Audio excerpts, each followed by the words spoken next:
हे champions, आज हम लोग बात करेंगे types of system and properties के बारे में। तो जब मैं बात करती हूँ टाइप्स ऑफ सिस्टम की, तो मेनली 3 तरीके के सिस्टम होते हैं। The first one is open system, the second one is close system and the third one is isolated system. Open system क्या होता है? ओपन सिस्टम ऐसा सिस्टम है जिसमें मास और एनर्जी दोनों का एक्सचेंज पॉसिबल है। और इसमें पहला, अगर एग्जाम्पल की बात करूँ, तो जैसे कि आपने ये ओपन वेसल ले रखा है और इस ओपन वेसल में क्या है? वाटर है। इस वाटर को हम लोग हीट कर रहे हैं with the help of a gas. तो ये जो वाटर है जो लिक्विड फॉर्म में है, तो ये किस में कन्वर्ट हो जाएगा?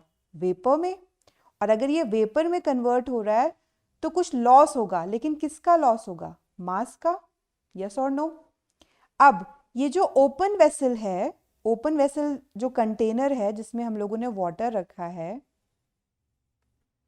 ये क्या कर सकता है कि ये सराउंडिंग को हीट दे भी सकता है और सराउंडिंग से हीट ले भी सकता है। तो यहाँ पर एनर्जी एक्सचेंज भी हो रहा है। यस और नो? तो ऐसे सिस्टम को हम लोग क्या कहते हैं? Open system. दूसरी चीज़ जो बहुत ज़्यादा इंपॉर्टेंट है वो है बाउंड्रीज। अगर आप लोग इस इमेज को, इस पिक्चर को ध्यान से देखो, तो इस वाटर को जो हम लोग हीट कर रहे हैं ये किस में कन्वर्ट हो रहा है? वेपर में। और एक पॉइंट तक ही आप इस वेपर को देख पाओगे। तो ये कैसी बाउंड्री हो जाएगी? Imaginary boundary. यस और नो? और ये जो आपकी बाउंड्री है ये कैसी बाउंड्री है? ये रियल और रिजिड बाउंड्री है, या हम इसको कंडक्टिंग और डायथर्मिक बाउंड्री भी कह सकते हैं।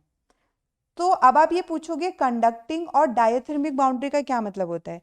जिसमें हीट का एक्सचेंज हो सकता है। क्लियर है?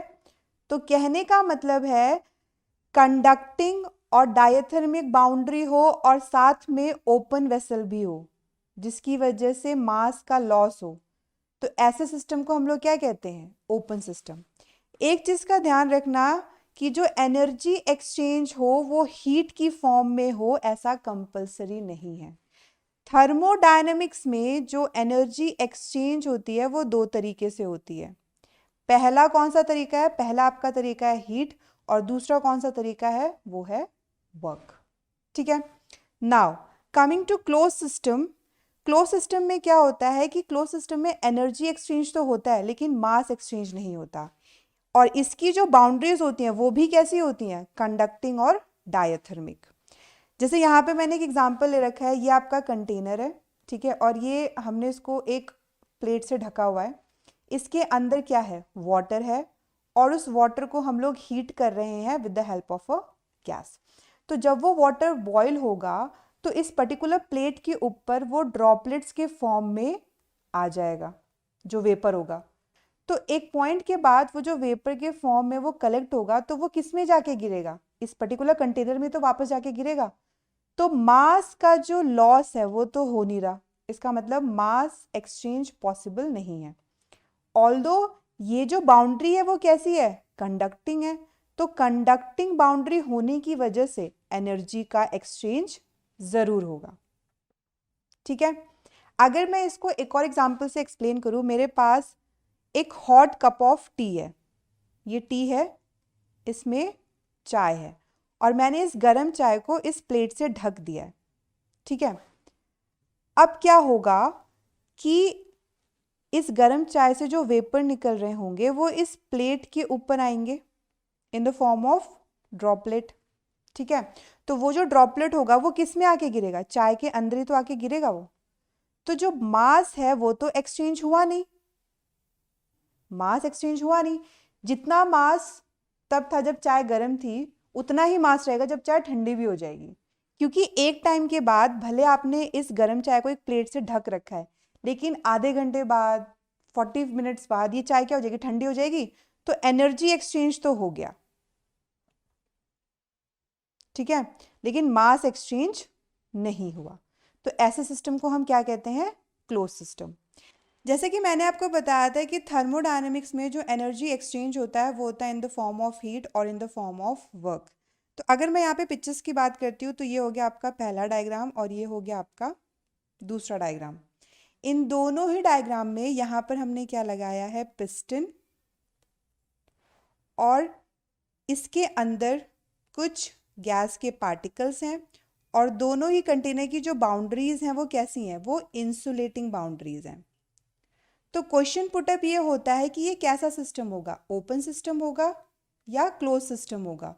तो ओपन सिस्टम तो हो नहीं सकता, क्योंकि ओपन सिस्टम के लिए ओपन वेसल का होना ज़रूरी है, लेकिन ये हमारा कैसा है, ये हमारा क्लोज्ड वेसल है।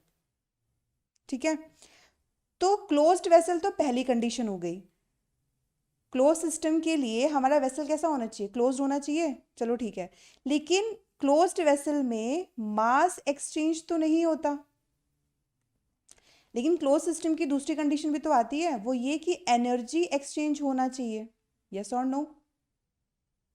लेकिन इंसुलेटिंग बाउंड्री होने की वजह से हीट चेंज हमारा क्या हो जाएगा, हीट चेंज हमारा हो जाएगा 0। अब देखो, इसके अंदर जो गैस के पार्टिकल्स भरे हैं, तो जो पहला वाला डायग्राम है वहां पर गैस के पार्टिकल्स इस लेवल तक भरे हैं, ठीक है। लेकिन जब आपकी ये गैस एक्सपैंड हो रही है, तो due to expansion of gas, इस कंटेनर का, इस क्लोज्ड वेसल का जो वॉल्यूम है वो इंक्रीज कर रहा है। तो अगर एक्सपेंशन, गैस का एक्सपेंशन हो रहा है, तो एनर्जी क्या होगी, एनर्जी लूज होगी। और अगर एनर्जी लूज होगी तो मतलब इस पे कुछ वर्क किया गया है, कुछ काम किया गया है। तो यहाँ पे जो एनर्जी एक्सचेंज हो रही है वो किस फॉर्म में हो रही है, वो वर्क के फॉर्म में हो रही है। So this is the basic difference between heat and work. और ये भी हमारा किसका एग्जाम्पल हो जाएगा, क्लोज सिस्टम का एग्जाम्पल। इज दैट क्लियर, इसमें तो कोई डाउट नहीं। चलिए, अब अगर मैं बात करती हूँ आइसोलेटेड सिस्टम की, तो आइसोलेटेड सिस्टम क्या होता है, आइसोलेटेड सिस्टम एक ऐसा सिस्टम होता है जिसमें ना ही मास का एक्सचेंज होता है, ना ही एनर्जी का एक्सचेंज होता है। और इसकी जो बाउंड्री होती है वो कैसी होती है, इंसुलेटिंग और एडियाबैटिक। मतलब जो हीट चेंज होता है वो क्या होता है, 0। ना अंदर की हीट बाहर जा सकती है, ना बाहर की हीट अंदर आ सकती है। और इसका सबसे बेस्ट एग्जाम्पल है थर्मस। थर्मस की जो बॉटल होती है जनरली हम लोग ठंडियों में यूज़ करते हैं, क्योंकि इसके अंदर जो वाटर होता है, जो हॉट वाटर होता है, वो गर्म रहता है। रीज़न ये है कि इसके अंदर जो हमने हॉट वाटर रखा है उसकी जो हीट है वो बाहर नहीं जा रही है, जो सराउंडिंग्स का जो इन्वायरमेंट है या उसका जो भी टेम्परेचर है वो अंदर नहीं आ रहा है। क्लियर है, तो इसी को हम लोग क्या कहते हैं, आइसोलेटेड सिस्टम। कहने का मतलब है ये किसी भी तरीके से ना मास का एक्सचेंज करता है, ना एनर्जी का। ठीक है, तो अब अगर मैं यहाँ पे बात करूँ किसकी, अब हम लोग बात करते हैं थर्मोडायनेमिक्स की, जिसमें हम लोग उसके वेरिएबल्स के बारे में पढ़ेंगे। किसके बारे में, वेरिएबल्स के बारे में। वेरिएबल्स हो गया, पैरामीटर्स हो गए, या फिर प्रॉपर्टीज हो गई। थर्मोडायनेमिक को पढ़ने के लिए उनके कुछ वेरिएबल्स, पैरामीटर्स या प्रॉपर्टीज डिसाइड होती हैं। तो वो जो प्रॉपर्टीज होंगी वो बेसिकली दो तरीके से होंगी। The first one is extensive property and the second one is intensive property. तो दोनों में डिफरेंस क्या है, एक्सटेंसिव प्रॉपर्टी वो प्रॉपर्टी होती है जो अमाउंट ऑफ मैटर और साइज ऑफ सिस्टम या साइज ऑफ सैंपल पे डिपेंड करती है। जैसे कि अगर मैं यहाँ पर एग्जांपल की बात करूँ, तो मैंने एक ग्लास ऑफ वाटर लिया और दूसरा बकेट ऑफ वाटर लिया, ठीक है। तो मैं आपसे पूछूं दोनों में से किसका मास ज़्यादा होगा, तो जिसमें पानी ज़्यादा होगा। अगर बकेट ऑफ वाटर की बात की जाए तो बकेट में जो पानी आएगा उसका जो मास होगा वो ज़्यादा होगा अगर मैं उसे ग्लास ऑफ वाटर के मास से कंपेयर करूं, यस और नो। तो ये क्या बता रहा है, ये यही बता रहा है कि वो अमाउंट ऑफ मैटर पे डिपेंड कर रहा है। ठीक है, इसके बहुत सारे एग्जाम्पल हैं एक्सटेंसिव प्रॉपर्टी के। मास हो गया, वॉल्यूम हो गया, नंबर ऑफ मोल्स हो गया, हीट कैपेसिटी हो गया, और एनर्जी हो गया। एनर्जी भी अमाउंट ऑफ मैटर पे डिपेंड करता है, अब चाहे वो किसी भी तरीके की एनर्जी क्यों ना हो, चाहे वो आपकी वर्क एनर्जी हो, चाहे वो आपकी हीट एनर्जी हो, ये सब किस में आते हैं, एक्सटेंसिव प्रॉपर्टी में। ठीक है, जब मैं बात करती हूँ इंटेंसिव प्रॉपर्टी की, तो इंटेंसिव प्रॉपर्टी वो प्रॉपर्टी होती है जो डिपेंड नहीं करता अमाउंट ऑफ मैटर पे या साइज ऑफ सैंपल पे। और इसका सबसे बेस्ट एग्जांपल है डेंसिटी। अगर मैंने एक ग्लास ऑफ वाटर लिया है और वहीं पे मैंने एक बकेट ऑफ वाटर लिया है, तो दोनों की जो डेंसिटी होगी वो क्या होगी, सेम होगी। ठीक है, डेंसिटी में तो कोई डिफरेंस नहीं आएगा। उसी तरीके से मान लो मेरे पास एक रूम है, ठीक है, तो उस रूम का जो टेम्परेचर होगा उसी रूम के एक छोटे से पार्ट का भी वही टेम्परेचर होगा जो उस ओवरऑल रूम का टेम्परेचर है। उसी तरीके से एक पर्टिकुलर रूम का जो प्रेशर है, तो उस रूम के एक छोटे से पार्ट का जो प्रेशर होगा वो भी क्या होगा, जो एक ओवरऑल रूम का प्रेशर है। क्लियर है? तो यहाँ पे बहुत सारे एग्जांपल्स हैं इंटेंसिव प्रॉपर्टी के, refractive index, specific heat capacity, temperature, pressure, viscosity, concentration terms. अब क्वेश्चन पुटअप होता है कंसंट्रेशन टर्म्स में, बहुत लोगों को प्रॉब्लम होती है कि ये इंटेंसिव प्रॉपर्टी का एग्जाम्पल कैसे है। मान लो मैंने एक बकेट में पानी लिया, ठीक है, और मैंने इस बकेट में 4 स्पून ऑफ शुगर मिला दिया, तो ये क्या बन जाएगा, शुगर सोल्यूशन। ठीक है, तो इसको प्रॉपरली स्टिर करने के बाद, शुगर सोल्यूशन बनाने के बाद, मैंने इसमें से 1 स्पून शुगर सोल्यूशन निकाल लिया और फिर मैंने उसको टेस्ट किया। तो इस बकेट में जो शुगर सोल्यूशन है और इस स्पून में जो मैंने शुगर सोल्यूशन निकाला, दोनों की जो कंसंट्रेशन है, दोनों की जो शुगर की जो स्वीटनेस है वो क्या है, वो सेम है। रीजन, दोनों का कंसंट्रेशन क्या है, सेम है। ये आप घर में एक्सपेरिमेंट करके भी देख सकते हो।